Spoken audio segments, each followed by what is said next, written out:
Game harvester ఉన్నోళ్ళు ప్రతి ఒక్కరు కూడా ఈ ప్రాబ్లం ఫేస్ చేసే ఉంటారు. ఎందుకనంటే ఎక్సెల్ బేరింగ్లు అనేది పాత పడ్డ కొద్ది బండి అనేది పోతూనే ఉంటాయి. ఎందుకనంటే ఇక అది ఏందో అర్థం కాదు, కానీ ఎప్పుడు అయినా కూడా మనం ఫీల్డ్ ఆపుకొని మనం వెల్డింగ్ షాప్ పోయి కేటాయించుకొని మరీ తీసుకొని పోయి మనం ఎక్సెల్ బేరింగ్ అనేది తీసుకోవాలి. కానీ దానికోసం అయితే నేను ఒక చిన్న ప్రొడక్ట్ ఆర్డర్ పెట్టిన.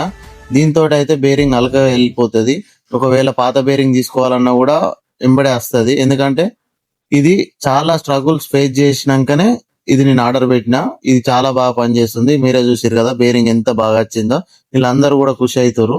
ఈ బేరింగ్ ఇంత బాగా బయటకు వచ్చింది. కొత్త బేరింగ్ వేసుకుందామన్నా కూడా వేసుకోవచ్చు. ఫీల్డ్ లో ఇరిగిన బేరింగ్ కూడా తీసుకోవచ్చు మనం. ఈ రోజు అయితే మనం సర్వీస్ చేస్తున్నాం. మొత్తం కూడా వెల్డర్ కూడా వచ్చిండు. ఇలాంటి వీడియోస్ కోసం నన్ను ఫాలో చేసి సబ్స్క్రైబ్ చేసుకొని పెట్టుకోండి మామ. ఇంకా చాలా వీడియోస్ వస్తాయి మీకు. Thank you for watching this video.